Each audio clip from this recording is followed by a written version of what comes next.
Detroit in October has a strange kind of light. It burns low the way memory does when it's trying to stay alive.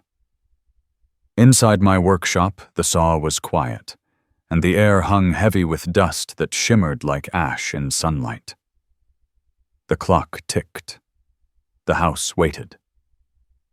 Then came the knock. 3 short taps, polite, practiced. The kind of knock that tells you something's about to change. I wiped my hands, opened the door, and there he was, my son Ethan, clean suit, city smile eyes that didn't match his words. He said he wanted to help me downsize. He didn't know that what he was really throwing away wasn't furniture or tools or photographs. It was the one thing I'd spent my whole life trying to keep whole. And by the time I understood why he'd come, it was already too late to stop him. The saw had been quiet for almost an hour when I realized I was still sitting there, watching dust float through the golden light. October in Detroit has a strange kind of warmth, the kind that fades before you know it. Sunlight slipped through the windows of my old woodworking shop and settled across the bench I built 40 years ago. Every groove in the wood was a year of my life. Every stain told a story that didn't need retelling. A knock came at the side door. 3 quick taps, polite but firm, like someone asking permission to walk into a memory. I wiped my hands on a rag that didn't need wiping and opened the door. Ethan stood there, wearing a gray suit and the kind of careful smile men wear when they are about to ask something difficult. He looked like the world outside, efficient and polished, not a speck of sawdust on him. "Hey, Dad," he said softly. "You got a minute?" I nodded. "I always have a minute, though. Lately I've been wondering how many more there are." He stepped in and looked around the way you do when you're visiting a place you used to live but no longer belong to. "You still keeping all this stuff?" he asked, his hand brushing over a shelf of chisels. "Tools don't take up much space if you know where they belong," I told him. He smiled quick and rehearsed. "Still, maybe it's time to make things easier. Maybe it's time to downsize." The word lingered in the air. Downsizing. It sounded clean harmless, but all I could think about were the things that would get smaller if I said yes. He pulled out his tablet, tapping it with a finger. Photos appeared bright and perfect: an apartment near the hospital, an elevator, a view of the river, a parking garage. Everything he said sounded practical. "You wouldn't have to shovel snow anymore," he said.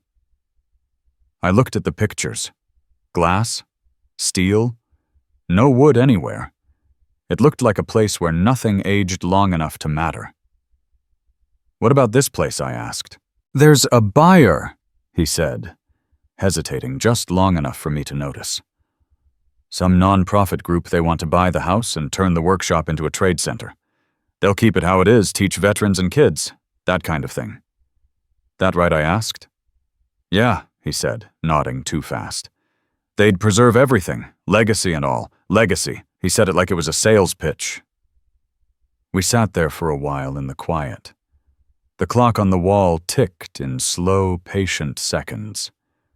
I could see him glancing at his watch twice like a man waiting for someone else's cue. "You'd like the new place, Dad. Safer. Fewer stairs." I told him I was safe here. He tucked the tablet away and smiled. It didn't look like relief. It looked like retreat. That evening we ate dinner together. I made beef stew the same way Mary used to make it.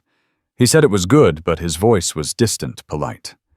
The jazz station played something soft, a trumpet over a lazy drum beat, the kind of music that used to make Mary hum under her breath while she cooked. For a moment I almost said her name. But the moment passed. He reached over and put a hand on my shoulder. "They're just things, Dad. You can't take them with you." I looked around the kitchen. The photos on the wall, the small vase she loved, the teacup she left by the window the day she got sick. They've been good company, I said. He nodded and looked away. The silence after that felt like the kind you build, not the kind you break. After dinner, he offered to help me start sorting tomorrow. We'll begin with the attic, he said, already planning. Then he paused. You still keep the deed in your safe, right? Might be smart to double-check everything. I studied him. The safe had been behind the cabinet for as long as I could remember. I nodded slowly and reached for the brass key that hung on the hook by the door. I handed it to him. He smiled the same smile he used when he was 12, and trying to convince me he hadn't broken a window. Thanks, Dad. I'll take a look tonight. Later, I heard him upstairs moving boxes. The scrape of cardboard against wood echoed through the floorboards. It wasn't the sound of someone organizing. It was the sound of someone rehearsing goodbye. I walked down the hallway and paused at the foot of the stairs. The doorknob was cold beneath my fingers. The house creaked once, a quiet sigh that felt like it had something to say. Mary used to hum when I worked late. Now the silence hums back. I climbed halfway up and saw the beam of his flashlight cutting across the ceiling. Dust swirled through it, tiny ghosts of our life rising and falling. You got a lot of stuff up here, he called down. We'll need more boxes. I didn't answer. He kept at it, taping, folding, shifting weight from one memory to another. When he came down an hour later, his hair was damp. His sleeves rolled, his face flushed from work. You'll feel better once it's all sorted, he said. Maybe I told him. He gave me that tired, well-meaning smile and went to bed in the guest room. I stayed in the workshop. The air was thick with sawdust, and old air, the kind that smells like labor and loss. The radio on the shelf was silent, but I could still hear her humming somewhere in my head. I left the hallway light on before heading to my room, something I hadn't done since Ethan was a boy afraid of the dark. The scraping upstairs stopped.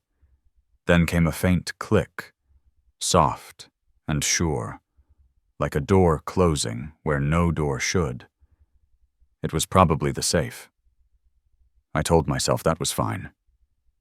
But when I looked at the empty hook by the door where the key had hung for decades, the quiet in the house felt heavier. Sometimes you can tell when something small has already gone wrong. You just don't know what it is yet. That night I lay awake, listening to the house breathe. It used to feel like it was protecting me, but now for the first time it felt like it was holding its breath, waiting for me to notice what had already disappeared. Morning came heavy and slow. The light through the blinds fell in narrow strips across the living room, catching on dust that hadn't settled since yesterday. Somewhere upstairs, boxes shifted. The sound was careful, deliberate, the way guilt often is. I found Ethan already in the kitchen, dressed neat as always, sleeves rolled, coffee ready. He handed me a cup, eyes fixed on the counter. His tone was calm, too calm. Morning, Dad. Movers will be here soon. The word sat between us, like something we hadn't agreed on. Movers. It sounded practical, but felt final. By the time the trucks pulled up, the house was alive with footsteps and low voices. The men moved with a rhythm that didn't belong here, their work clean and efficient. Keep, donate, trash. Each word landed like a small judgment. One of them held up Mary's wedding photo. The frame was oak made by my own hands. He looked to Ethan for direction. Ethan didn't raise his head from the clipboard. Keep it aside, he said. I'll hold on to it. His voice carried no weight, just the polite tone of someone assigning a task. Later, when I passed the donation pile, I saw the photo lying face down among lamps and folded blankets. A crack ran clean through Mary's smile. I picked it up, brushed off the glass, and set it on a nearby chair. Ethan didn't notice. The movers kept working. Their boots beat a steady rhythm against the floor, a sound that reminded me of time running out. By noon, the rooms had begun to echo, walls bare, air thinner. Sunlight reached farther than before, uncovering the places where pictures used to hang. Ethan moved through it all like a man determined to stay busy. I wondered if that was the only way he knew to hide from something. I went to the workshop to get away from the noise. The carved wooden box still sat on the shelf where I'd left it the one Mary used to call her time capsule. I opened it half expecting the past to still behave itself. Inside were a few folded papers, a photo, and an empty space that should not have been empty. The steel USB drive was gone. I ran my finger over the smooth indent where it had rested for years. That drive held everything from the Clara Reynolds case, the one that almost cost us the house 10 years ago. Clara had been a quiet kind of thief, the sort that smiled while she took. I had kept the evidence because proof was safer than trust. You see a small silver drive anywhere, I asked. Ethan looked up from a box of books, blinking like he'd been pulled from somewhere else. What kind steel, I said. It was in the wooden box on the shelf. He wiped his hands on his jeans and shrugged the motion too practiced. Probably misplaced. I'll check later. The words fell easy, but not honest. There was a beat too long between them, a silence that said he was measuring what I might already know. I let it go for now. After lunch, the mail truck pulled to the curb. The driver, a young guy who always whistled, handed me a plain envelope. No return address. The paper was slightly creased, smudged on one corner with what looked like oil. It hadn't been mailed. Someone had slipped it into the box themselves. Inside was a short note, typed in stiff black ink. Mr. Halford, your son has something that doesn't belong to him. No name, no explanation. Just that, and a small photograph clipped to the bottom. It was Ethan shaking hands with a man I recognized, though I hadn't seen him in years. The hair grayer, the frame thinner, but the eyes still sharp. I had testified against that man once. He had been Clara Reynolds' partner in the property scheme that stripped families of their homes. Now he was standing beside my son. The wind picked up outside, sending dry leaves scraping along the porch. I folded the photo back into the envelope, then walked out and called Reese. He answered on the second ring, his voice low and measured as always. John, that you? Yeah, I said. I think something's wrong with Ethan. I told him about the missing drive and the photograph. He didn't interrupt, just let the silence draw out until I could hear him thinking. When he spoke again, it was with the slow certainty of a man who'd seen too many patterns repeat. Clara's gone, but her people aren't. If that man's around your son, they're using him. He's clean, respectable, no record, perfect middleman. Why him, I asked. Because he wants to be good, and good men are easy to use if you know which fear to touch. I didn't answer. I didn't have to. Reese promised to check the records, told me not to say anything to Ethan yet. Keep the peace until we know what's being moved, he said. Then the line went quiet, except for the hum of his old radio in the background. By sunset, the trucks were gone. The driveway looked too wide, too empty. Ethan stood there with his hands in his pockets, watching the taillights fade down the street. For a moment, he looked like a man who'd already left with them. When I walked back inside, the house felt wrong. The air was lighter but colder, the kind of cold that comes from absence, not weather. I checked the donation pile again. Mary's photo was missing. The chair I'd placed it on was bare. I searched the kitchen counter, the mantel, even the attic steps. Nothing. It was gone, cleanly, gone like it had been erased instead of misplaced. I didn't call out to Ethan. I just went to the workbench and set a different photo there, one from the day we bought this house. Mary standing in the yard, hair loose, sunlight in her eyes. I placed it facing the door. If there was a lie in this house, I wanted her to see it with me. When I came back to the living room, Ethan was sitting on the couch, scrolling through his phone. He looked up and smiled faintly. "All done. Should make tomorrow easier." I nodded. My words didn't seem to matter anymore. I turned the old radio dial. The same jazz station, still there, still humming through the static. A soft trumpet floated through the room, half memory, half ghost. Ethan leaned back, the glow of his phone lighting his face. His expression was unreadable, but his thumb kept moving, tapping the screen too fast, like someone searching for a signal that wouldn't come. The music filled the silence that had settled between us. I stood by the window and watched our reflections blur in the glass. The living room behind us was nearly bare. Outside, the wind rattled the porch steps, lifting a few fallen leaves into the air. They spun for a moment, before settling again, lost in their own small dance. The trumpet played softer now, almost like a whisper.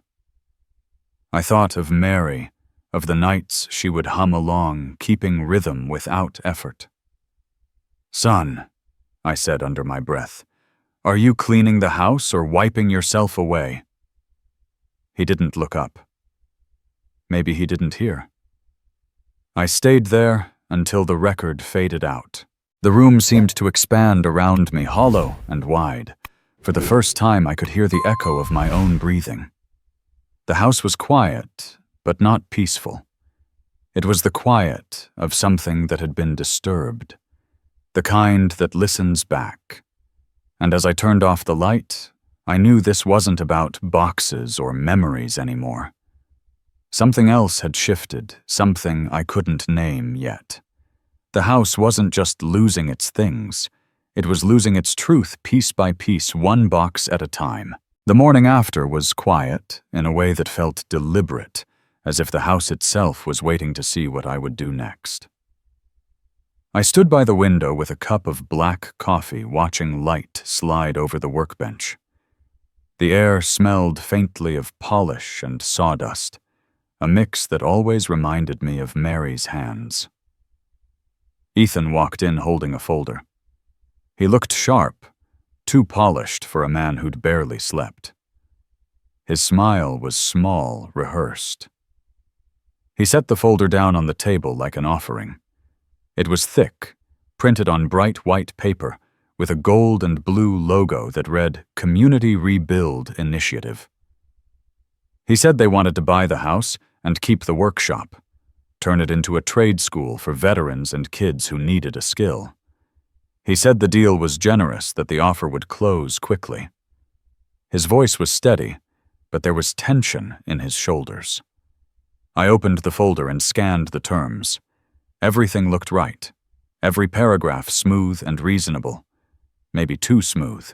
The closing date was marked for next month, the price fair, the conditions almost charitable. "Why the rush?" I asked. He smiled without meeting my eyes. "Market's right, Dad. Rates drop next month.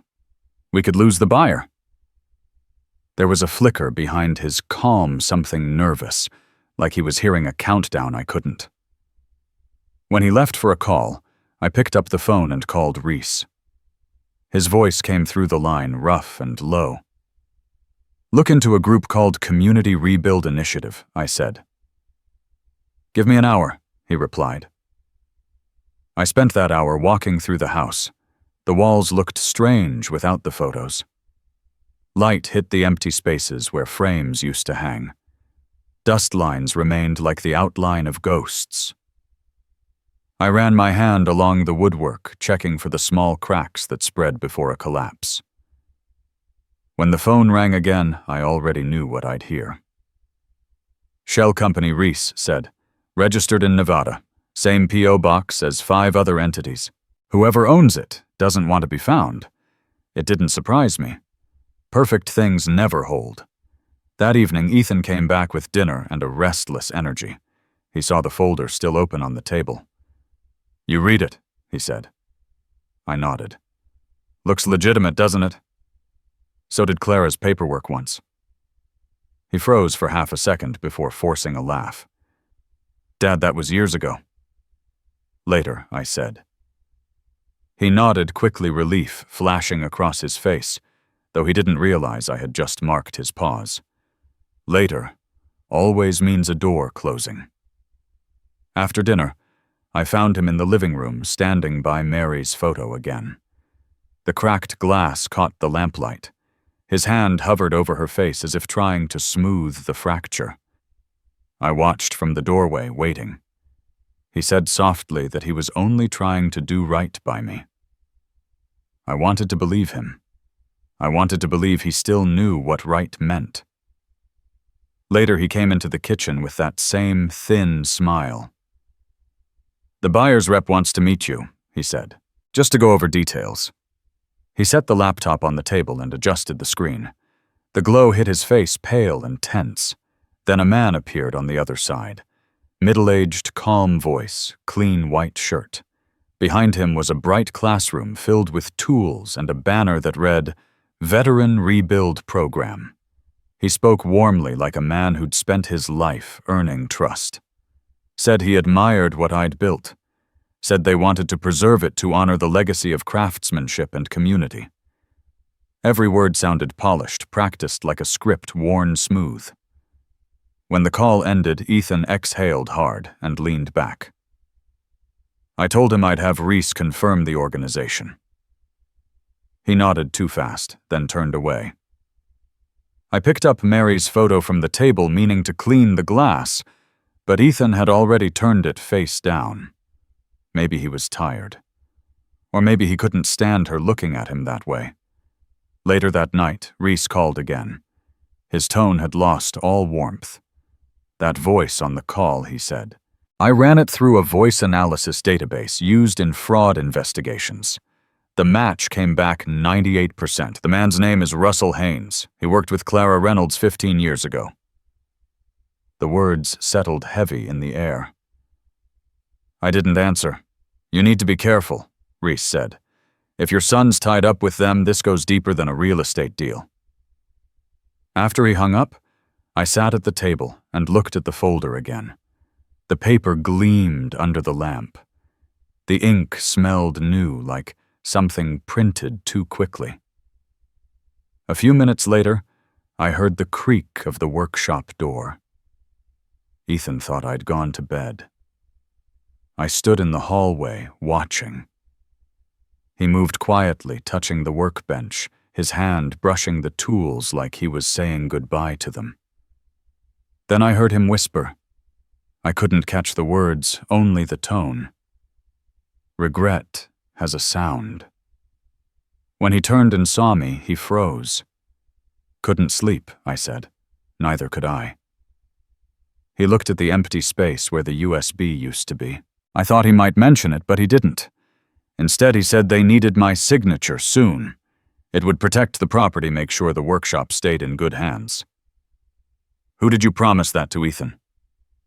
He hesitated, eyes darting to the floor. "I just want to fix this," he said finally.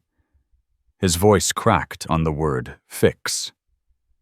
He walked out before I could answer. The door closed softly behind him, but it sounded final. I stood there a while longer, feeling the cold rise from the concrete floor. Then I reached for the light switch and paused. My hand rested on the key hanging beside it. I hadn't locked that workshop in 20 years. That night I did. The click was quiet, but it felt like the only sound left that still belonged to me. I went upstairs, passing through rooms that felt more like echoes than spaces. Outside, the wind carried the faint whistle of a train moving somewhere far off. The sound stretched and faded, a reminder that things in motion rarely turn back. I looked at the folder one last time on the kitchen table, its neat logo glinting in the lamplight. Everything about it said good intentions. Everything underneath it said otherwise. Ethan had promised they'd keep the workshop. But as I stood there, I knew that promise wasn't for me. It belonged to someone else, someone waiting in the dark for me to sign away what was left of our name. I turned off the light and let the house go still. In that silence, I felt it again, the slow movement of truth. It was no longer hiding. It was coming straight for us. The rain started before dawn, soft at first, then heavier, tracing steady lines down the window glass. The house carried that smell of wet cardboard and cooling coffee, the scent of change that never feels clean. The movers were finishing up. Their footsteps echoed through the hallway, muffled by the carpet. They talked as they worked, voices light, unaware they were packing up the remnants of someone's life. I stood at the edge of the kitchen, coffee in hand, watching them move boxes marked "Keep Donate Trash." One of the boxes leaned awkwardly near the back door. The tape had peeled on one corner. I reached out to press it shut, and something stiff brushed against my fingers. A folder had slipped halfway out, wedged beneath a stack of old towels. I pulled it free, thinking it might be a tax file or one of Mary's old recipes. It wasn't. The first page bore a clean header printed in blue. Halford Estate Holdings, LLC. My name. My father's name. My son's signature beneath it. The representative was a lawyer I'd never met, from a firm out of Chicago. The escrow account tied back to the same bank that had nearly taken this house 20 years ago. I remembered every meeting in that glass tower, the sound of my pulse in my ears as I signed papers to save the roof above us. Now the past had returned, rewritten in legal jargon. I turned the pages slowly, my fingertips shaking. The ink felt fresh. My signature space was blank, but the language around it already spoke as if the deal were done. Ownership transferred. Assets consolidated. The storm outside gathered strength. Rain slapped the roof like a fist. Ethan came in just then, shoulders damp, eyes wide, when he saw the folder in my hands. For a moment he froze, then moved toward me. "You weren't supposed to see that," he said. I set the folder on the table between us. "Tell me what I'm looking at."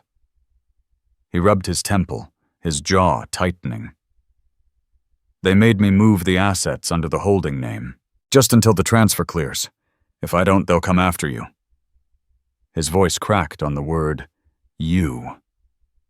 He reached for the folder, his hand brushing it, but he pulled back fast, like it burned. I looked at him, calm but cold. "You can't protect anyone by burning the bridge they have to cross." He shook his head. "There's no bridge left, Dad. Then start telling the truth." He stared at me, his face pale under the kitchen light. His mouth opened, then closed again. Whatever words he had, he swallowed them. Then he turned and left the room. The sound of his footsteps on the stairs was sharp and lonely. For a while I stood there listening to the rain. The house creaked with it. It wasn't just the sound of weather, it was the sound of something giving way. I sat down and stared at the folder again. The letters in our name blurred slightly under the light. For a moment I could see her handwriting, Clara Reynolds, folded inside Ethan's signature, the same slant, the same lie in every curve. I reached for the phone, but my hand stopped halfway. Calling Reese meant crossing a line. It meant turning this from a family matter into something else entirely. I hesitated, hearing the rain against the glass, feeling the old instinct to protect my own. Then I dialed. He picked up on the first ring. "I found something," I said. "What kind of something?" "A contract. My name on it. Ethan's signature." Reese went quiet for a few seconds. Then his voice came low. "Send me copies, John. And don't let him sign a damn thing else." When we hung up, the silence in the house felt heavier than before. I walked to the workshop and unlocked the old drawer beneath the bench. Inside was a small metal lockbox covered in dust. I opened it with a single key, the one I'd kept taped under the shelf for years. The steel flash drive lay inside. Cold, smooth, simple. My backup. The one Ethan didn't know existed. I turned it in my hand, felt the weight of it. Inside was every email, every record from Clara Reynolds's schemes, every thread that had nearly cost us everything once before. I slid the drive into a small envelope and labeled it by hand Mary's Records. The ink bled slightly on the paper. She used to write like that, soft but firm, as if she knew ink could carry memory longer than truth. When I stepped back into the kitchen, Ethan was standing by the table again. His face was pale, his eyes red. "You called Reese, didn't you?" I didn't answer. He took a deep breath and exhaled through his nose. "I was trying to fix it. I thought if I handled it fast enough, they'd back off." "Who are they, Ethan?" He looked away, his throat working. "People you shouldn't mess with. That's not an answer." He met my eyes then, and for the first time I saw fear, not guilt. "You wouldn't understand," he said quietly. "Try me." He didn't. Instead, he glanced at the folder, his lips parting like he wanted to explain, but the words wouldn't come. Then he turned away and walked to the door. I sat down again, the folder open before me. The rain beat harder, filling every silence. I called Reese back. "It's time," I said. "You sure about this?" "Yes, it's time to show them the full picture." After we hung up, I looked out through the window. The rain had thickened into a sheet. The world beyond the glass was gray, shapeless, like the past when you try to recall it too clearly. For a long moment, I just listened. The house was quiet, except for the storm. I thought of Ethan upstairs, probably pacing, probably wondering how much I knew. I thought of Mary, her voice, when she said once, "The hardest part of love isn't letting go. It's watching someone you love lose themselves." Thunder rolled across the sky, low and distant. I pressed my palm flat against the folder, not to hold it down, but to feel the pulse of what it carried. Sometimes to save what you love, you have to let the storm do its work. I walked to the window and looked out into the dark yard. The lock on the workshop door glinted faintly in the streetlight. I could see my reflection in the glass, faint, older, and harder than I remembered.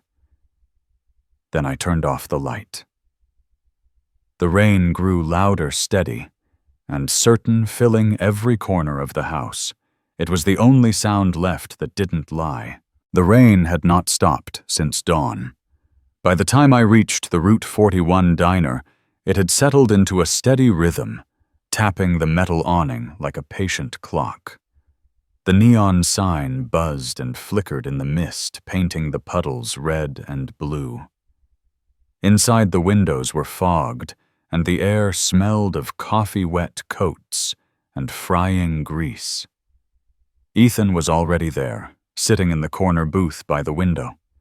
His hands wrapped tight around a chipped mug, the steam rising between his fingers.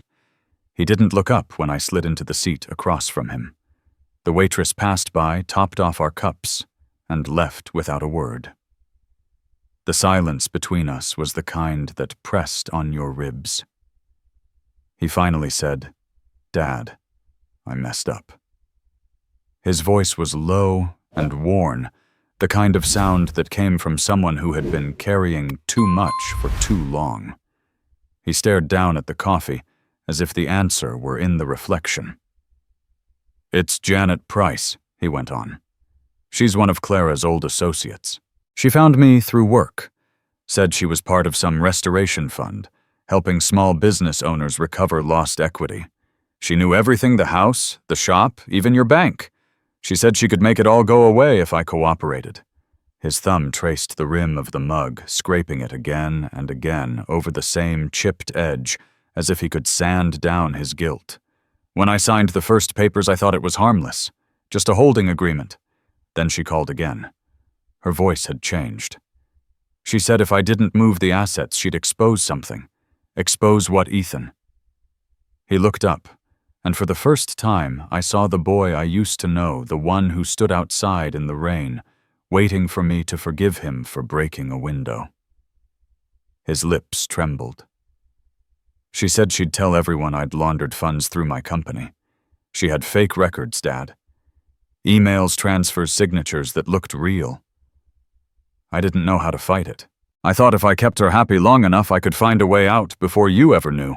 His voice broke on her name, and for the first time his hand covered his face, as if hiding from what he had just said. The rain outside grew heavier, smearing the street into a blur of gray and light. I reached into my coat pocket and slid Reese's card across the table. "Call him," I said. He didn't touch it. "They'll turn on you next," he murmured. Silence turns us into accomplices, son. He kept his eyes down, his hand still shaking. For a long moment, the only sound was the rain against the glass. Then slowly he picked up the card. He turned it over in his fingers, staring at it like it was a weapon he didn't know how to use. He held it for a long time, then finally he dialed. His voice trembled when Reese answered. He gave his name, then the details, reading off numbers, dates, amounts. The rain filled the spaces between his sentences, a metronome to his confession. When he hung up, his shoulders dropped, as if something had finally left his body. I told him quietly, "You did good." He gave a soft, bitter laugh. "Doesn't feel like it. That's how it starts." He looked away, the faintest smile crossing his face, but it didn't last. He reached into his jacket and placed an old envelope on the table. The paper was worn, the edges softened with time. "This is from Mom," he said. "She wrote it when I turned 12. Said I should open it when I lost my way. I didn't reach for it. She said you weren't silent out of pride, but out of pain. I never understood that until now." The letter sat between us. The ink on the front had faded, but her handwriting was still unmistakable. I felt the weight of the years press against my chest, slow and steady. I told him I kept everything, Ethan. The emails, the transfers, even the voice recordings. I knew the past would find a way to return someday. You kept it all of it. Reese has a copy. Another's with my lawyer. You were never alone in this, though you acted like it. He rubbed his eyes. I don't deserve that. Deserve's got nothing to do with it. The waitress came back and dropped a check neither of us asked for. Ethan folded it, unfolded it, then folded it again, the paper softening with each pass. Outside, thunder rolled over the highway. The neon light from the diner window flickered across his face, making him look older and younger all at once. "You think she'd be proud of us?" he asked quietly. I didn't answer. Some questions are too sacred for words. He nodded as if he'd expected that. He held the letter again, this time closer to his chest. His eyes were wet, but he wasn't crying. When the phone rang, it was Reese. I answered. His voice was calm, measured. Janet Price was already on a federal watch list. Clara's old trail never died. It just changed names. He'd send an agent in the morning. I hung up and told Ethan it was done for now. He stared at the rain. "She'll come for us." "Maybe. You sound calm." "Calm is all I've got left." We sat in silence. The rain pounded harder, rattling the window glass, until it hummed like a heartbeat. The parking lot outside gleamed with red and white reflections. Somewhere beyond it, trucks rolled through the storm, their lights blinking in the distance. Ethan slid the letter toward me again. "You should keep it," he said. "No. She wrote it for you." He looked out the window, and the reflection of the neon light flickered across his face. "Maybe she wrote it for both of us." I turned toward the glass, and thought I saw her faint in the reflection standing where the red light met the rain, watching us walk toward something neither of us could name. When we stepped outside, the rain came down colder. The wind caught the diner's sign and made it buzz like an old wire. Ethan tilted his face to the sky. The water ran down his cheeks, and I couldn't tell if it was rain or tears. Sometimes redemption doesn't come with forgiveness. It begins with not running anymore. He opened the car door, and I followed. The rain hammered the roof as the engine came to life. The wipers cleared a thin path ahead, and through it the road waited dark and certain, stretching on into the storm. Morning came gray and washed clean. The storm had rolled east, leaving behind streets that gleamed like steel, and the kind of air that carried every sound too clearly. The car was quiet on the drive, only the hum of the tires and the faint rhythm of Ethan's breath beside me. By the time we reached the Federal Kio working office, the sun had begun to break through a thin light brushing the wet windows. An agent met us at the lobby. He spoke softly, almost politely, and led us down a corridor that smelled of coffee and new carpet. Reese was already waiting in a small room with glass walls, his jacket folded on the back of a chair, a binder open before him. He looked like a man who had not slept, but had chosen calm instead of exhaustion. Ethan sat beside me. His hands rested flat on his knees, steady for the first time in days. Across the table, 2 agents prepared the paperwork with quiet efficiency. The fluorescent lights buzzed the kind of sound you don't notice until silence has stretched too far. Then the door opened. Janet Price walked in with a man from Vanguard Consulting. Her steps were measured, her blouse crisp, her expression built for boardrooms. She nodded to the agents, then to me, her face unreadable. Her hand adjusted the papers in front of her, and for a moment I caught the faint tremor in her fingers. The senior agent began the session. He placed a recorder on the table, his voice even. "This is a voluntary interview. You may request counsel at any time." No one spoke after that. Only the soft hum of air conditioning and the creak of a chair when someone shifted. Reese slid a document across the table, the edges aligned perfectly. He placed a transcript beside it, the paper crisp under the hum of the lights. Everything that had been rumor was now fact. He tapped the screen of his phone, and a voice filled the room. Janet's voice, calm, confident, and unmistakable. She spoke of deadlines and transfers of the arrangement with Ethan, of silence as a form of discretion. It was all there. Janet smiled faintly when it ended. "You signed everything, Mr. Halford." I held her gaze. "Your voice did too." Her jaw moved once, and she reached out, adjusting a sheet that didn't need fixing. Her hand trembled slightly as she straightened it, the only sign that her calm had a crack. The agent asked her about the recordings, the Nevada shell, the matching routing numbers. She tried to explain words like vendor and oversight, and third party tumbling softly from her lips, but the air around them had already changed. Reese laid down another document, the corporate registry. The Vanguard associate leaned forward, his tone defensive but polite. "Our intent was community restoration." The agent asked him to spell his name. He did slowly, each letter sounding like it cost him something. When Reese handed over the registry print, his name was already there, linked to one of Clara Reynolds' dissolved entities. For a moment, the man's eyes flicked toward the door, then down. Janet's calm broke just a hair. She looked around the room as if searching for a version of herself that might still control it. Then her eyes settled on Ethan. There was something almost human in her stare, a flicker of regret, or maybe recognition. The agent turned off the recorder. Ethan had been silent until now, watching her. When they handed him the form, he picked up the pen without hesitation. His hand didn't shake. Watching him write felt like watching him rebuild himself, stroke by stroke.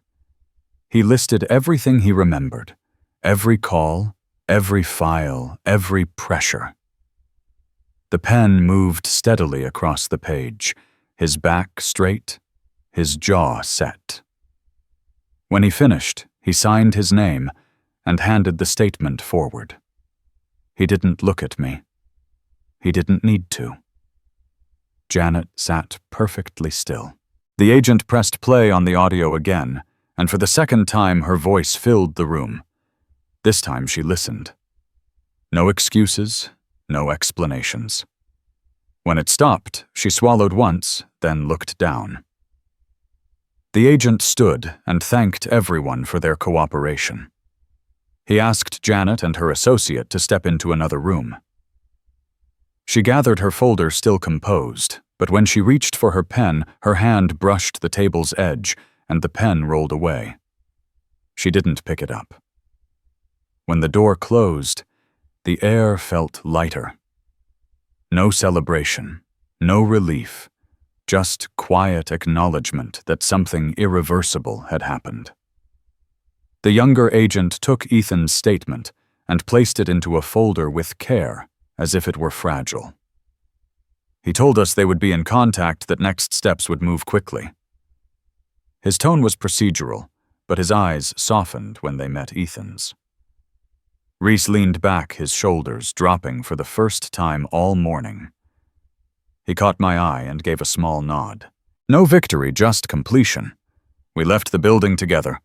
The wind off Lake Erie cut through the air, carrying that clean, metallic scent of cold water and distance. The sky was the color of aluminum, and the world felt rinsed. Ethan stood by the car, his hands in his pockets, head tilted back toward the light.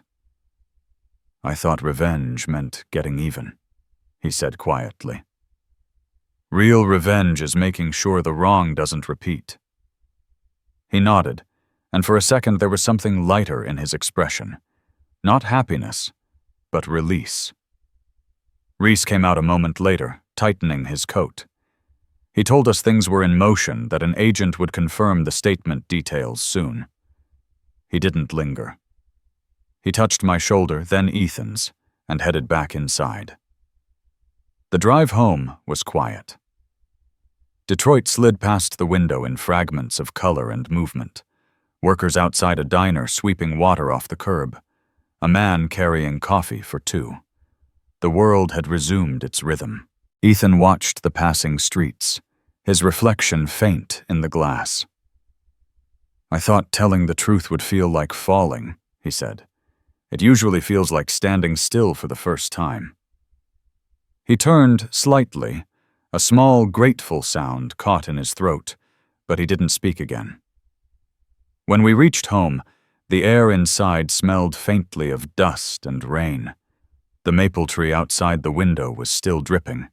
I opened the curtains, and a thin shaft of light crossed the room, striking the wooden floor where Mary's photo used to hang. Ethan set the letter from her on the mantel, centered and precise. He stood for a long moment, staring at it, then at the house itself, as if seeing it not as a burden, but as a promise kept. I opened a window. The lake breeze moved through the room, carrying the faint clang of metal from the next street over, like a workshop waking after sleep. Ethan turned toward the sound, then toward me. No words, just a nod, quiet and understood.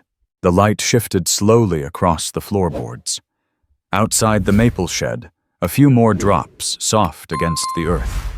The kind of sound a house can keep without breaking. The house smelled of cedar again, the kind that lingers in your hands long after the work is done. A month had passed since the day everything changed. The mornings were warmer now, soft light spilling through the workshop windows and falling across the dust in slow, graceful motion. It was the kind of light Mary always loved, the kind that made even old things look new. The papers were stacked neatly on the workbench, waiting for my signature. I signed them one by one, the sound of the pen gliding across the page, sharp and final. When I wrote the last line, the ownership of the house was no longer mine. It belonged to the Mary Halford Foundation, managed by a small board, Reese, 2 veterans from the VA program, and a teacher from the community college.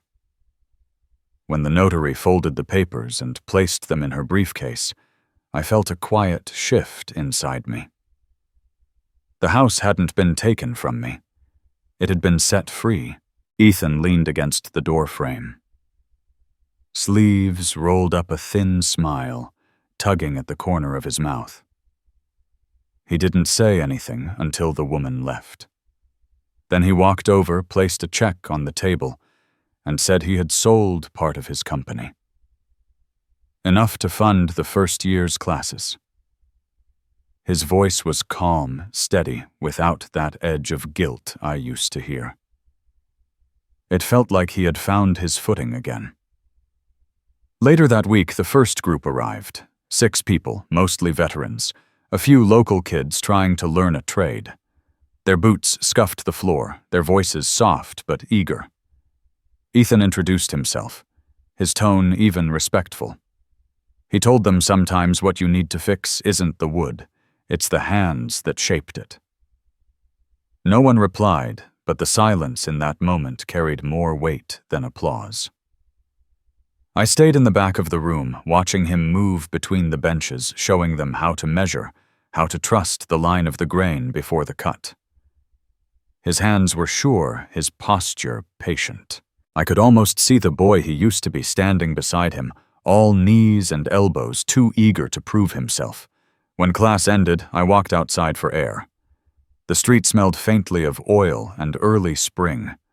Across the lot, the old sign leaned against the wall, letters faded but still legible. For things worth fixing. I decided to hang it again. We worked on it that evening. I held the ladder while Ethan drove the nails, the wood creaking slightly under the hammer's rhythm.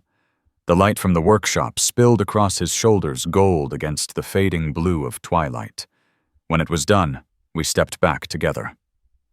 The sign caught the last of the sun, glowing like something alive. Leo came the next morning. He had been one of my apprentices years ago when I still thought the shop was just a business. He carried his old satchel, the same one I remembered, worn at the edges and patched by hand. When he saw Ethan, there was a hesitation, a quiet pause, but then he smiled and held out his hand. Ethan took it firm and sure. That handshake said everything words couldn't. Forgiveness doesn't always need a witness. Reese stopped by that afternoon. He stood in the doorway, coffee in hand, eyes scanning the room. The benches were full again, sawdust floating in the air, hammers tapping in rhythm. He shook his head and grinned. "You finally turned this place